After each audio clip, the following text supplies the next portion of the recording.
Hallelujah. कैसे हैं आप लोग? परमेश्वर ने आज का दिन एक और दिखाया। परमेश्वर की महिमा और स्तुति करते हैं।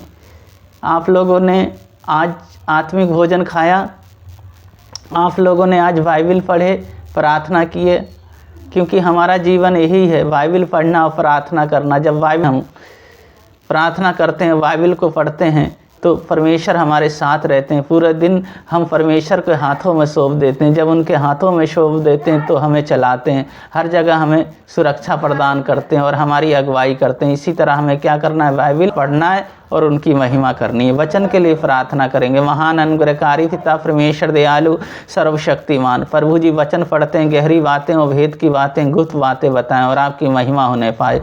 उद्धार करता यीशु मसीह के नाम से मांगते हैं, आमीन।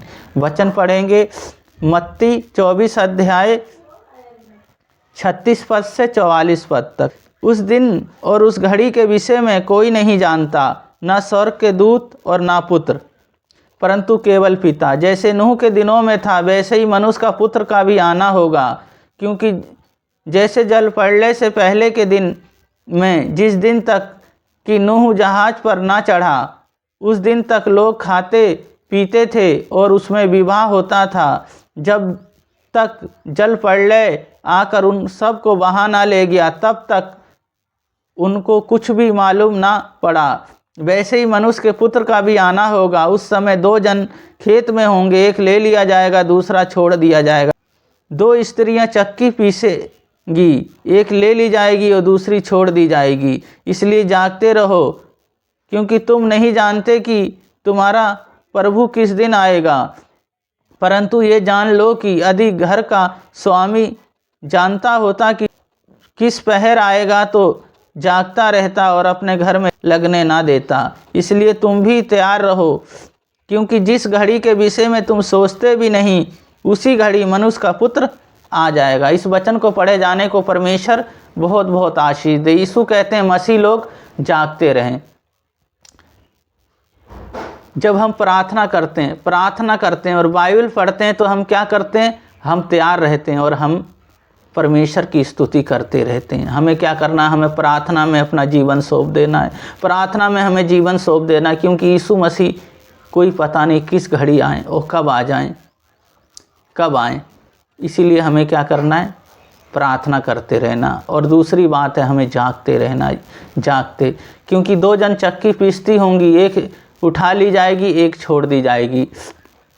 जो दो जन खेत में होंगे, एक ले लिया जाएगा और दूसरा छोड़ दिया जाएगा। तो इसीलिए हमें क्या करना है? हमें जागते रहना है, उनकी संगति में रहना है और हमें उनकी बाट जोहते रहना है और हमें उनकी उपस्थिति में हमेशा बने रहना है। घर का मालिक ये जानता होता जे चोर किस समय आएगा, तो वो जागते रहता और अपने घर में चोरी ना होने देता। तो इसीलिए हमें क्या करना है?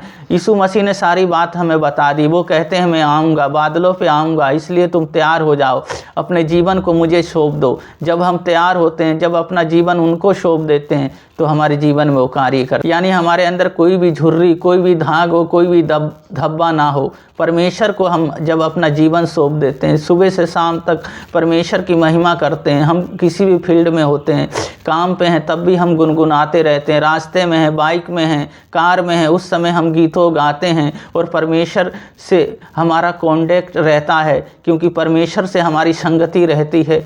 जब हम काम पे हैं, जब भी उनकी महिमा करते हैं, तो परमेश्वर हमारे जीवन में और बढ़ाते जाते हैं। पहली बात है, हमें यहाँ प्रार्थना करना है। दूसरी बात है, हमें जागते रहना है। हमें किसी बात की कमी हो, घटी ना रहे। फिर परमेश्वर हमारे जीवन में एक न्यू कार्य करते हैं, एक नया कार्य करते हैं और एक हमारे जीवन में एक दिन प्रतिदिन ऐसा कार्य करते हैं जो शैतान की शक्तियाँ कुछ नहीं कर सकती। तो इसी तरह अपने जीवन को हम यीशु मसीह को सौंप दें, अपना दिन को शुरुआत करें, प्रार्थना और बाइबल के साथ शुरुआत करें, तो परमेश्वर वो कार्य करेंगे। क्योंकि वो कहते हैं मैं तुम्हें अनाथ ना छोड़ दे जाता हूँ, मैं तुम्हें पवित्र आत्मा दिए जाता हूँ, जो तुम्हारे साथ रहेगा, तुम्हें कभी ना छोड़ेगा, कभी ना त्यागेगा और हमेशा सर्वदा वो तुम्हारे साथ रहेगा। तो पवित्र आत्मा हमें दे रखे हैं, तो इसलिए हमें पवित्र आत्मा में हमेशा बने रहना है, वचन में, प्रार्थना में हमेशा बने रहना और परमेश्वर हमारे जीवन में हमेशा हमें आगे लेके जाएंगे।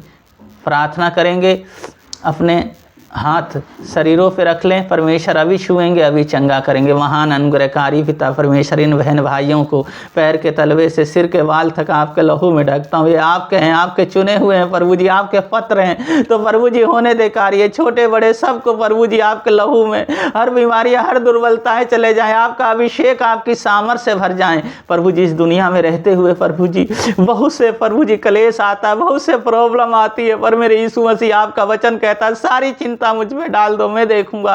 तो प्रभु जी आप सारी चिंताएं लेने वाले हैं। तो बाइबल और प्रार्थना से जब शुरुआत करते हैं, अपना जीवन प्रभु जी जब आपको दे देते हैं, प्रभु जी अपने मन का परिवर्तन कर लेते हैं, तो प्रभु जी आप 100 गुना आशीष देते हैं और आशीषों से भरते हैं, क्योंकि आप जैसा कोई नहीं प्रभु जी। जिनका मैरिज होना है प्रभु जी, जिनका कोर्ट केस है, इनके पक्ष में आने पाए, जीतने पाए, इस समय जो बाढ़ में पीड़ित है उन्हें संभालें, जिनके बच्चे नहीं है प्रभु जी उनके बच्चे दे, जिनको कैंसर है, ट्यूमर है, यीशु मसीह आपके नाम से चले जाए, कैंसर यीशु मसीह के नाम से चले जाए, प्लेटलेट जिनका कम है पूरा होने पाए, इनके शरीर प्राण आत्मा प्रभु जी एक एक अंग सब आपके हाथों में आपके लहू में ढकता हूं, क्योंकि ये आपके बाड़े में आ गए, इन्होंने प्रार्थना सुना प्रभु जी। तो होने दे कार्य, एक नया कार्य होने दे, आशीष दे प्रभु जी, आशीष का प्रभु जी सोता बना और अपनी सामर्थ्य से भर दे। इनके अंदर से प्रभु जी जल की नदियां आपकी सामर्थ्य प्रभु जी इनके अंदर से बह निकले प्रभु जी, बहुतों के लिए आशीष का कारण होने पाए। पिता पुत्र पवित्र आत्मा के नाम पे आशीषित करते हैं,